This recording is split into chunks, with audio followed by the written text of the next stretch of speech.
Salut Benoît, prêt pour un nouvel épisode de Roadmastery Academy? Ouais, Kevin, ça va? Bah écoute, toujours, hein. Convoyage automobile, on est toujours présent, hein. Bon, celui-là, ce sera un peu plus ta spécialité quand même. Ça va parler de droit aujourd'hui. Ouais, arrête tes conneries et tout. C'était toi le juriste de l'entreprise, hein, tu te rappelles? Oui, bonjour madame, je vais vous dire comment faire et tout. Oui, bien sûr. Non, non, moi j'étais peut-être grand max service client, mais celui qui a fait les études de droit, faut pas oublier, c'est toi, hein. Ouais, j'étais peut-être derrière en fond, mais celui qui était là à pianoter et à diriger les clients, c'était toi, hein. Ouais, avec tes faux airs de rappeur, t'es un gars rangé. Allez, arrête, arrête, arrête. Bon, bref, comment créer son entreprise de convoyage? Toi, t'as commencé il y a super longtemps. Ouais, c'était en 2000, 2016. 2016, je crois que le statut de micro-entreprise n'était pas encore très très développé. En tout cas, dans mon activité, hein. Après, bien sûr, tout ce qui était coursier à vélo et tout ça, bon, ça, c'est assez commun maintenant. Mais pour en revenir au convoyage, c'est vrai que c'était quelque chose qui n'était pas courant. Moi, je me suis rapproché directement de la CCI. Donc, pour ceux qui connaissent pas, c'est la Chambre de commerce et de l'industrie. Ouais. Il y en a dans toutes les villes. Je conseille à tout le monde vraiment d'y aller. Parce que c'est là-bas qu'ils vous conseillent le mieux pour votre activité et pour aussi pour votre statut, hein, parce que ils ont des spécialistes du métier. Donc moi c'était en 2016. Je me suis rapproché d'eux. On peut le faire par soi-même et on peut aussi se faire accompagner et payer. Donc ça a un coût. C'est pas très cher, je sais plus combien exactement, j'ai pas envie de donner des chiffres erronés, mais ça coûte pas très cher et je pense que ça vaut le coup pour gagner du temps, hein, tout simplement, et éviter les erreurs parce que ça peut vite tourner au vinaigre, hein. Bah justement, t'as pas des exemples où il y a eu des petits problèmes sur le terrain avec un statut mal choisi? Ouais, attends, j'en ai eu plein. Mais le meilleur, c'est les petits coiffeurs. Souvent, on a des gens qui sont coiffeurs. Je sais pas pourquoi, hein, mais ils sont coiffeurs et ils font du convoyage automobile. Alors, nous, on leur dit, il n'y a pas de problème quand vous êtes micro-entrepreneur, vous pouvez faire plusieurs activités. Mais rajoutez le statut de convoyeur automobile. Quand vous avez un contrôle, alors je dis pas, maintenant c'est aléatoire, vous pouvez ne jamais vous faire contrôler comme vous faire contrôler plusieurs fois. Moi, je ne jouerai pas à la loterie. Et je conseille aux gens de rajouter en fait l'activité correspondante pour, pour exercer le métier. Après toi, je ne sais pas ce que tu en penses, parce que tu as aussi ouvert ta société, en tout cas ta micro-entreprise. Exactement. Bah, moi, je peux parler d'expérience personnelle maintenant, de ce que je sais. Je suis pas un professionnel non plus. Mais en gros, quand tu commences, en général, soit tu es en micro-entreprise, soit tu commences avec un E. Il y a entreprise individuelle, EURL, enfin voilà, des trucs. Il y a différents statuts où tu es seul, entre guillemets, officiellement. Et même là, bizarrement, des fois, tu peux être à plusieurs. Enfin, je comprends pas tout. Mais restons sur la micro-entreprise. La micro-entreprise, ben, il y avait plusieurs choix qui s'offraient à moi. Donc, soit j'allais justement dans une chambre locale comme toi tu l'as fait à l'époque, hein, c'est toujours disponible, du moins de ce que j'ai compris. Moi, j'ai opté pour la solution en ligne. Là aussi, il y a deux volets. Il y a des sociétés qui vont proposer de le faire à ta place. Tu dois quand même renseigner quelques champs. Et ils vont te proposer ce qu'on appelle la domiciliation. Ça va être en gros la boîte aux lettres qui est chez eux mais qui t'appartient. C'est un petit peu complexe, enfin, à comprendre, mais l'avantage, c'est que c'est pas ton adresse personnelle qui est sur le document officiel, qui est un CABIS, hein. Quand tu as créé ton entreprise, tu reçois ce document qui s'appelle le CABIS, et ça prouve que tu as une entreprise à ton nom, une micro-entreprise ou autre d'ailleurs. Même des sociétés un peu plus grandes ont des CABIS qui ont un numéro de registre, parfois de TVA, enfin voilà. Ça dépend de ta société. Mais en gros, là tu as deux solutions en ligne. Donc, soit tu le fais par quelqu'un d'autre et il te file en général la domiciliation avec. Alors, c'est pas gratuit, il faut le payer. Moi, j'ai opté pour la solution gratuite qui est passée par le portail Procédure INPI. Là, tu peux le faire 100% gratuit. Il faut suivre, allez, une inscription qui va prendre à peu près 20 minutes. C'est bien aussi d'avoir le service complémentaire qu'on appelle l'identité numérique, par exemple, pour pouvoir signer des documents en ligne. Mais bon, j'ai fait des tutos là-dessus et j'en ai vu en ligne, donc voilà, ça prend un peu de temps, mais c'est vite fait. La partie la plus longue, c'est attendre le papier une fois que tu as terminé la formalité et qu'elle est validée. Parce que ce qui peut se passer, c'est que, par exemple, tu as une étape où tu dois décrire ton activité en texte. Donc, par exemple, bah, là, dans notre cadre, c'est je vais livrer des voitures à domicile. Tu peux l'écrire comme ça, hein. Mais il faut que ensuite tu choisisses ton secteur d'activité. Donc, tu peux pas dire, bah voilà, je vais livrer des véhicules à domicile et puis tu choisis armée de l'air, tu vois. Ça marche pas, tu vois. Il faut choisir tes bonnes catégories. Et selon comment tu choisis, tu as 3 ou 4 cases à remplir. Faut juste pas se tromper. Si tu te trompes, tu perds du temps. C'est-à-dire qu'en fait, ils vont pas te valider la formalité, ils vont t'envoyer un petit message, votre formalité incomplète. Et vu que ça reste, on va dire, les services publics, enfin de l'État, en général, c'est pas super bien fait. Ils vont pas dire le problème est là. C'est toi qui dois aller chercher dans les pages où t'as merdé. Donc là, tu repasses un tour. Et si t'as pas de chance, tu recommences. Mais si tu fais tout dans l'ordre, allez, en 20 minutes, tu as complété ton fichier. Tu l'envoies et après, tu n'as plus qu'à attendre le cabis et c'est bon. Ouais, donc je pense qu'on arrive au même constat. On peut avoir plusieurs activités, mais il faut pouvoir avoir trouvé le bon code APE qui correspond et pouvoir les rajouter. Mais ça révèle aussi quelque chose, c'est par rapport au montant aussi, puisque ça dépend du statut qu'on choisit, toujours du cas par cas, bien sûr, parce que moi j'entends beaucoup, oui, il faut prendre ce statut ou tel statut, mais en fin de compte, ça dépend ce qu'on veut. Quand on fait du micro-convoyage, enfin, oulala, quand on fait du convoyage, Ouais. et ben souvent c'est vrai que la plupart sont en micro-entreprise. Ben, ça révèle aussi quelque chose, c'est peut-être des gens qui veulent tester l'activité et ceux qui se pérennisent dedans finissent aussi peut-être par changer de statut. Donc on a des plafonds hein, qui sont liés à au Aux micro, activités, ouais, ouais. voilà ça, au micro-convoyage. Oh, mais je vais y Au arriver. convoyage. Convoyage. Et à la Entreprise. micro-entreprise, ouais. Donc la micro-entreprise, je connais pas exactement les plafonds et je vais pas m'aventurer là-dessus. Et justement, je crois qu'en ce moment, il y a un vrai débat là-dessus sur les plafonds. Mais il me semble que quand on dépasse, il faut faire attention et passer justement à une entreprise individuelle ou alors changer de statut. C'est ça. Et changer de statut, ça peut être une SAS, une SARL. Et là, bah, ça dépend ce qu'on recherche. Est-ce qu'on veut se payer au mois? Est-ce qu'on se rémunère à la fin d'année?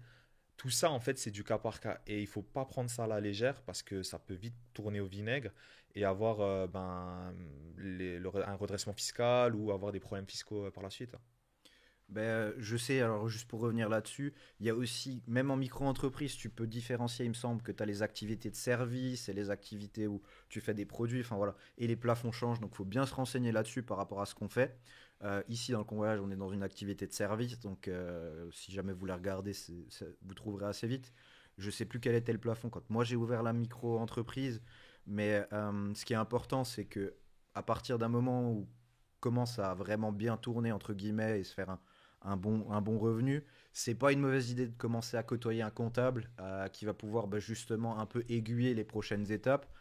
Mais on va dire, allez, une règle au doigt mouillé, c'est quand on commence à avoir une équipe, il faut commencer vraiment à se poser la question si on va pas changer de statut, passer de entreprise entre guillemets individuelle à société, quelle forme de société. Ça, c'est un peu plus complexe, mais ça dépend aussi beaucoup du projet en fait. Donc là, il faut vraiment se faire accompagner. Mais je pense que la micro-entreprise, c'est vraiment la solution pour débuter parce qu'on ne prend pas beaucoup de risques. On doit juste, entre guillemets, déclarer ses revenus à l'URSSAF qui va prendre les cotisations. Après, il y a aussi la déclaration aux impôts parce que ce qui reste après l'URSSAF, c'est les revenus nets en principe et ceux-là, ils sont imposés. Mais ça reste beaucoup plus simple que de gérer une société avec tout son administratif. C'est d'ailleurs pour ça qu'il y a des experts comptables. Mais voilà, ça c'est un petit peu pour moi la grande règle que je suis.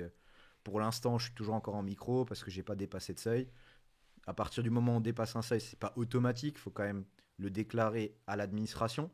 Mais en général, si on dépasse vraiment, il commence à toquer à la porte, du moins il y a toujours quelqu'un pour te rappeler qu'il faut cotiser plus ou payer plus. Ouais, mais dis-moi si je me trompe. Franchement, quand il y a beaucoup d'inscriptions, on en a eu beaucoup, hein, énormément, et quand ils se rapprochaient de toi, ben, c'était toujours les mêmes questions. C'est quoi la TVA? Comment ça se passe? Donc tu vois que les gens, en soi, déjà, ils sont mal entourés. Ils ont personne vraiment à qui poser ces questions-là. Et pourtant, on les envoie vers la CCI. Hein, mais ils nous posent quand même ces questions-là. Et nous, ce qu'on peut leur dire de base, c'est déjà que sur la micro-entreprise, on ne peut pas Récupérer récupérer la la TVA. TVA. Ce qui est peut-être plus intéressant sur une SS, une SARL, par exemple. Mais après, c'est toujours encore du cas par cas. Ce que tu peux aussi me dire, je pense qu'on était allé dessus, on a discuté la dernière fois, c'était sur les débours qui peut Ah oui, intéresser les convoyeurs. ça c'est vachement important. C'est vrai qu'au niveau ça permet en fait d'optimiser sa fiscalité. Alors c'est un grand mot, on dirait que je suis juriste, mais pas du tout. En fait, les débours, c'est un statut particulier des dépenses. En gros, tu considères, et puis l'administration considère que tu avances les frais pour ton client. Donc en gros, c'est officiellement, c'est pas toi qui règle les frais, c'est ton client. Ça permet de faire quoi? En fait, toi, tu es censé déclarer ton chiffre d'affaires à l'URSSAF pour qu'il fasse les prélèvements. Mais maintenant, dans le cas concret du convoyage, toi, tu vas déplacer un véhicule et tu mets de l'essence dedans. Donc, tu mets de l'essence pour le client. Et souvent, on doit faire des remises au plein. Enfin, on a eu pas mal de cas où justement c'était un service qui était demandé. C'est pas ton essence, c'est pas toi qui l'utilises, c'est pas un outil de travail. Donc, tu l'as pas pour toi dans ton auto-entreprise. Donc, en gros, ça peut être considéré comme des bourgs. Et donc, là, tu vas pas déclarer, je sais pas, les 50 euros par exemple décembre que tu as mis dans le réservoir. Tu vas pas les déclarer en tant que chiffre d'affaires, mais tu vas le déclarer en tant que débours. Donc il faut que tu gardes le ticket et il faut que tu le joins à ta facture au client pour qu'il te le rembourse et que ce soit pas incluable dans ton chiffre d'affaires. Comme ça, quand tu es contrôlé, tu as une facture qui a ton débours au client parce que c'est lui qui règle ce ticket particulier et toi, tu n'as fait que l'avancer, entre guillemets. Donc ça évite que, par exemple, notamment dans le cadre du convoyage qui est notre cas propre, mais on a pas mal le cas des auto-entreprises, des gens que j'ai convoyés qui font de l'achat-revente.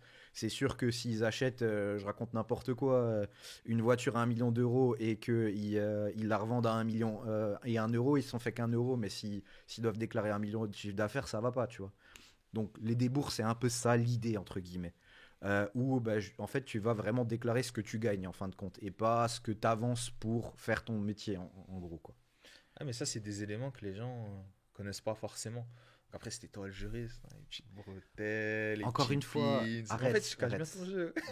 J'étais dans les chiffres, oui, mais le juridique, Bah, ça me en parle même pas. temps, quand les chauffeurs appellent, c'est pas moi qui vais l'avoir au téléphone, hein. Oui, c'est sûr, c'est pas toi, mais de l'autre côté, en même temps, en général, ils appellent pas trop pour le juridique, ils appellent plus pour le côté, ouais, je suis payé quand, Bah, combien en ça même temps, ramène, ouais, voilà quoi. bah, en même temps, juridique, économique, au final, c'est la même chose. Ah, non, ça se rejoint, mais c'est pas forcément la même Ouais, chose. Steven Seagal, il s'est recyclé. Euh, Toi, avec ta casquette de rappeur, on te frappe, hein. Non, moi, je fais chauffeur. Ouais, ouais, ouais, ouais.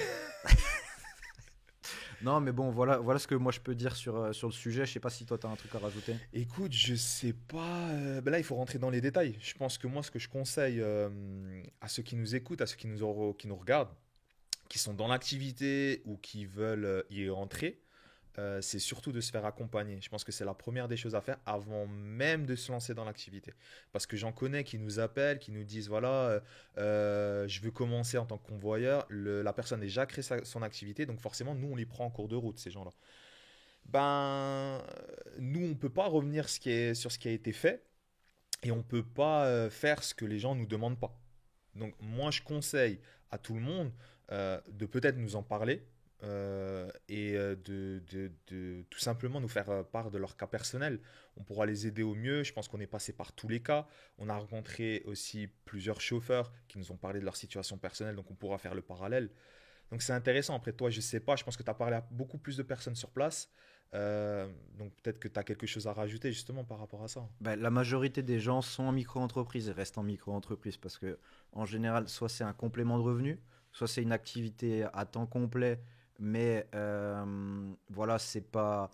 Ils en font un revenu stable, mais ils atteignent pas le palier, ou du moins, ils optimisent leurs coûts pour justement pas dépasser ce seuil-là et entre guillemets rester au régime micro-entreprise parce qu'il a certains avantages que d'autres n'ont pas. Encore une fois, ça dépend des cas personnels. Donc voilà, non, c'est beaucoup optimiste par rapport à ça, quoi. Ben, je terminerai quand même par dire que éviter le statut de coiffeur. Ouais, quand on se fait contrôler, vaut mieux en tant que Ouais, convoyeur, ouais. il vaut mieux parce que bon, ça a du mal à s'expliquer qu'on conduit les véhicules et qu'on coupe les cheveux. Non, alors là, juste petit aparté, je te coupe. Tu peux faire ce que tu veux, hein. Notamment en micro-entreprise, tu peux cumuler les activités. Encore une fois, faut l'indiquer à l'administration et justement le portail INPI permet de faire ça. Voilà, vu que j'ai tout fait en ligne, je le sais, mais vaut mieux que si ton activité principale est le convoyage, et certains clients le demandent aussi, hein, c'est-à-dire que, Il y a des gros clients qui ont beaucoup de véhicules, genre des loueurs courte durée par exemple. Ils vont dire, ben, vous travaillez pas avec moi si votre activité principale, c'est pas convoyeur de véhicules par exemple. Alors, c'est subjectif. Est-ce qu'ils ils sont en droit de le faire? J'en sais rien. Mais en tout cas, certains le demandent, ça c'est sûr. Voilà, après, encore une fois, on peut faire ce qu'on veut, plus ou moins. Il faut juste que tout soit, entre guillemets, transparent pour l'administration et que on soit au clair avec eux, quoi. C'est sûr. Écoute, petit mot de la fin sur le sujet. Ah ben non, le coup du coiffeur, c'était vraiment le meilleur coup qu'on m'ait fait. Enfin, je veux dire dans le sens où quand tu me l'as raconté, heureusement que j'étais assis, je crois que je serais tombé par terre. Non, mais sinon, c'est vrai qu'on a ce qu'on voit le plus souvent, c'est genre des VTC qui ils se disent bon ok, je suis déjà en train de conduire, Ouais, c'est allez, je vais faire du convoyage et ils pensent pas forcément à ajouter l'activité de convoyeur.